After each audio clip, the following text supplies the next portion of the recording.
বারাকাতুহু। ওয়ালাইকুম আসসালাম রহমতুল্লাহ বারাকাতুহু। শায়েখ, আমি জার্মানি থেকে বলছি।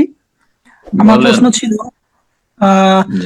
যদি কেউ জাকাতের নেশাবটা স্বর্ণ স্বর্ণ দিয়ে ধরে, রূপার দাম না ধরে স্বর্ণের দাম ধরে এবং হুম, বলে যে না, আমার উপর জাকাত ফরজ না।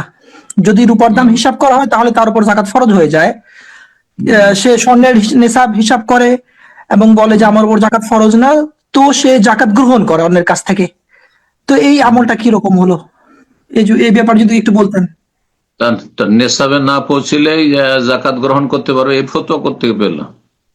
এটা তো কোন না, আলেম বলে? মানে মানে তার ১ বছর অতিক্রান্ত হয়ে যায়, ওটা ঠিক আছে। কিন্তু হুম, রূপার হিসাবে হলে তো বাংলাদেশি টাকায় ৫০,০০০ টাকা হলেই জাকাত, এই ৫০,০০০ টাকার সমপরিমাণ ১ বছর অতিক্রম করলে তো জাকাত ফরজ হয়ে যায়, যদি রূপার নেশাব ধরে।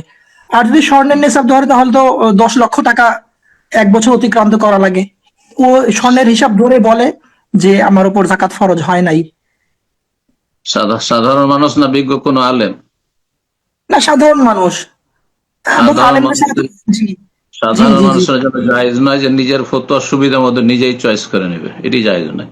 কোন বিজ্ঞ আলেমের যদি সেটা ফতোয়া থাকে আর সে ফতোয়া অনুযায়ী সে ফতোয়া দেয় বা নিজে আমল করে, তাহলে সে রবের কাছে সেই ঝুঁকি নিয়ে প্রস্তুত থাকবে যে আমার এই ফতোয়া যদি ভুল হয় তাহলে রবের কাছে আসামের কাঠ পাড়ে হাজির হব, সে জবাবদেহিতা করবে রবের কাছে। এবং তার ফতোয়া শুনে কেউ যদি বিভ্রান্ত হয় আর ভুল কাজ করে আর ফরজ তরককারী হয়ে আল্লাহর কাছে হাজির হয়, তো তাদের গুনহার বোঝাগুলি উঠাবে, কিন্তু একজন পাবলিকের এই অধিকার নেই। কথা বোঝা গেছে না? আর সঠিক মাসআলা হচ্ছে যে কাগজের নোট কাগজের নোট চাঁদির টাকার এগনিস্টে এসেছে। টাকার যে ইতিহাস, কাগজের নোটের ইতিহাস সেটা প্রমাণ করে সারা পৃথিবীতে রূপার টাকাই ছিল, স্বর্ণের টাকা কোথাও পৃথিবীতে চলতো না। সীমিত আকারে শুধু ছিল, সীমিত আকারে দিনার ছিল, স্বর্ণ মুদ্রা।